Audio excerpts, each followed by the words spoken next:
Hey folks, look at this video. I just want to put forward a concept that I don't think gets talked about enough.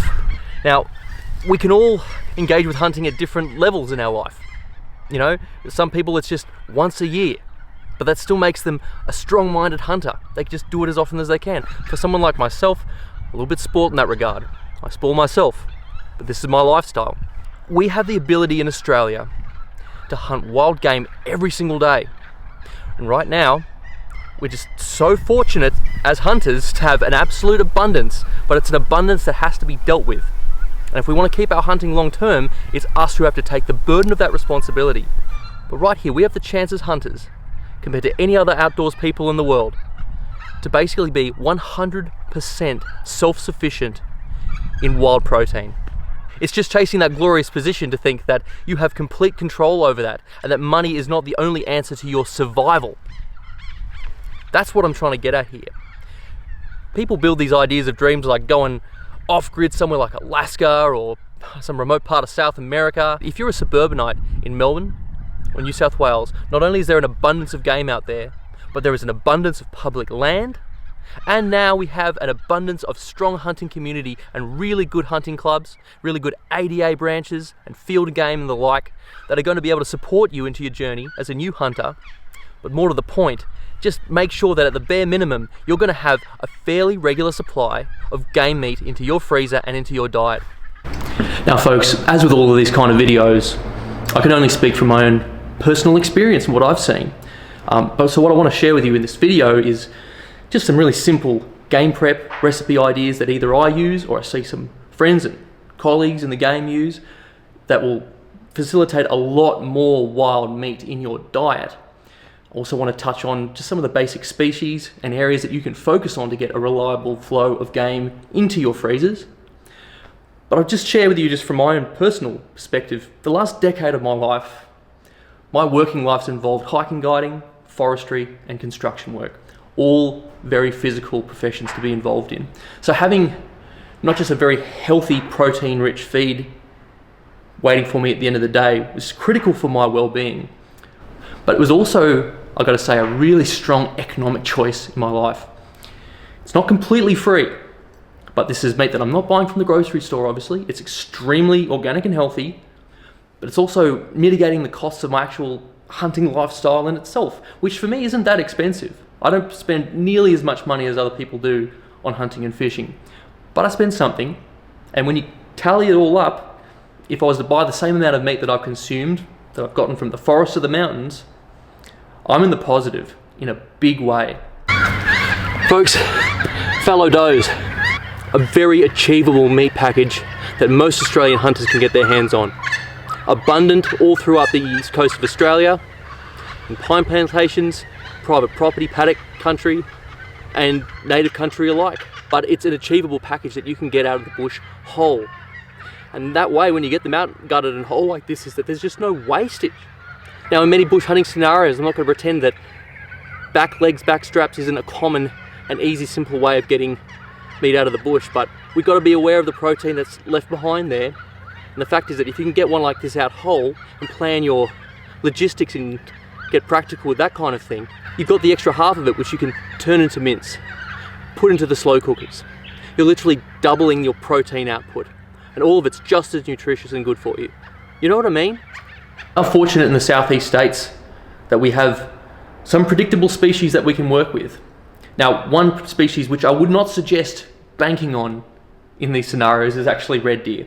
There's just not enough of them around, but also they have very changeable patterns that you might not be able to factor it in to the diet plan for the year.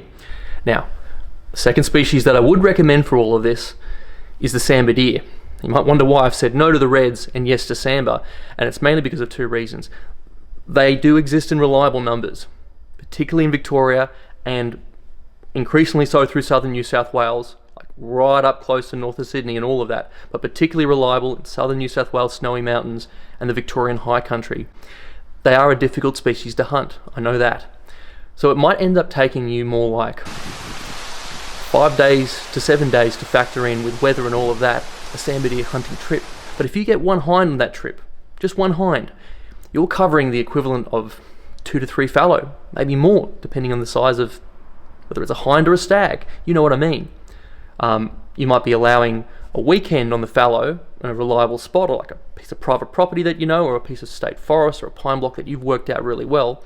Think, all right, well, I could invest 2 to 3 days in the fallow, but it might also be worth just once a year investing 5 days to a week in the Sambar, because those economies of scale are going to start adding up. Really, one Sambar deer a year is going to be making a huge difference to filling up your freezers, and they taste absolutely amazing. I would say that adolescent Sambar hind venison is consistently the best game meat. I guess the smartest way of looking at the economics of this is to be like, how can we 100% substitute everything? I mean, you can if you want, but I feel like it's just a way of flipping the tides. I think when I first started deer hunting, I see people who are new to deer hunting, it ends up being, all right, well, let's have some backstrap this Saturday night and make it a bit of a special thing, and that's beautiful.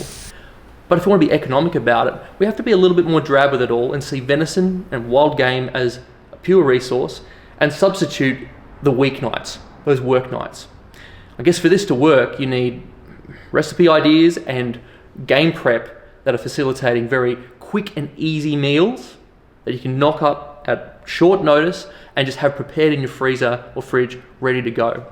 I guess the first thing that I'll start with here, which comes to the best utilization of an animal that you can get, and also the most versatile feeds, is just got to be mincing. And mincing that I did recently led straight into some sausage making. I'll share that with you now. A few ideas there. Look, to state the obvious, mincing is just one of the most economical ways of getting the absolute best out of your game meat. There's just no tough cut that can't be rendered into top quality usable protein when we pass it through the mincer. There's no wastage. That value is maintained high. But tonight's project, sausage making, you've seen me do it on the channel before plenty of times. In those previous times, I've really laboured over it and taken some love into creating some nice boerewors, Kranskis in the past. Used to do a lot of salami making and things like that, and I still love all those things. But let's look at this context. It's the evening on a work night. I've got X amount of time, and I don't want to be doing something like this on my weekend because I want to be hunting and fishing on my weekend, so I'm trying to make the best of my time after work. Folks, just quickly before I go and get everything messy, just want to mention that Carnivore Collective offers a discount code for all Aussie Bush Harvest viewers, ABH5. That's 5% off everything on their catalogue. You can find it on the website online. I'll put that link in there. ABH5. Most people in the hunting community in Australia know who they are now, know it's a very high quality Australian business. So I'm chuffed to have them on board. Really appreciate their support. But don't miss out, folks. 5% off ABH5. I'll leave that link below. Where in the past I've spent a lot of time working with a whole bunch of different ingredients and playing with recipes, I'm keeping it really simple tonight. I've got a sausage meal mix. It's gluten-free, and the recipe on it is very direct and simple. It involves 9 kilos of meat, 1 kilo of this meal, and 1.8 litres of cold water. Doesn't require too much thinking, just pumping it through the system. I'm going to get a whole bunch of meat mixed, and I'll be getting about 2 to 3 kilos through the mincer at a time. Once that's through, I'm going to add it straight to the mixer, add part of the meal, another 3 kilos and another 3 kilos respectively, in and out, so that there's a bit of layering. I'm going to start that mixing. I'm going to really put this thing through its paces and see what it can do. A bit more vigorous with it. Another half a minute. So this new piece of kit I'm working with here is a 15 kilo capacity mixer. And that's a fair size, you know, and someone could argue that a solo operator like me could get away with smaller, and there's 5 kilo capacity mixers too. But everyone's just got to work out how much they plan to actually process. What's the actual investment worth to them in terms of how much they're pumping through and how much time they want to save with more investment in gear, I guess.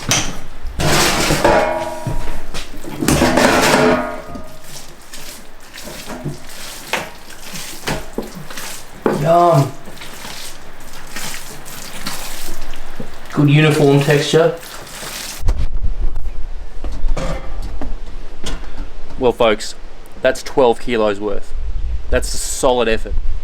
I don't actually intend to do much sausage making by myself anymore. This is something I'd much rather do with other people. And you know, every springtime there's a good few blokes that I know to get together, and I join them for Sausage Fest, big group sausage making day. And I know a lot of hunting clubs do this too. Keeping everyone enthused and happy with the social scene of it all, bit of chatter, lots of beers, all of that kind of thing. But more importantly, if some of this infrastructure starts to seem like it's going to stack up, why doesn't everyone just pull their resources together, or a bit of coin together, to get all the gear you need? Or everyone can just buy a bit of the gear themselves and then chip it into the mix, because it might be worth having 2 mincers going at one time, but you might only need one 15-kilo mixer, that kind of thing. If you get wise with that kind of stuff, you can get hundreds of sausages pumped out, and it'll be like 1 weekend or 2 weekends a year. I'll just do a random selection from the freezer just to see what's going on and what could potentially be a spread for the next week, you know. Well, easy start. Sausages, just made. Satay skewers, these are fantastic. A few videos back showed you how to put these together, super simple, but at the end of the day it's just diced venison prepared on skewers with sauce, and it's a winner. And that's an easy thing to bring along to a little event or something like that. Red spiker back straps. That's more than an evening there, and probably for maybe a special occasion, but the point is it's there, high quality. Mako shark, I didn't catch this, but very kind gift from Brad, the Viking in Tassie. And that's a wonderful thing. It's just the sharing and the exchange that hunters and fishers do. I'm very grateful and lucky recipient for this bit. We've got some mince. That's left over of the sausage mix from the other day.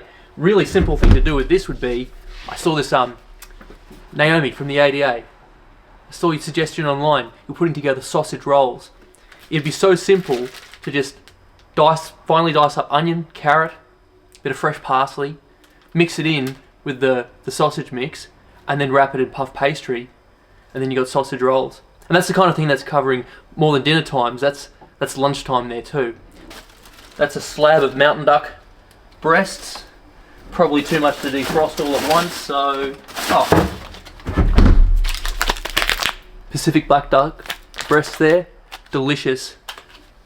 Done as schnitzels. Because there's some stuff here that's obviously not go to venison, but there's a variety here to the diet, you know. And it's the kind of stuff where if you're just a duck shooter, that's not going to help you completely subsist, but it is good substitutions throughout the week, a special variance, so that you don't just get sick of eating the same old stuff.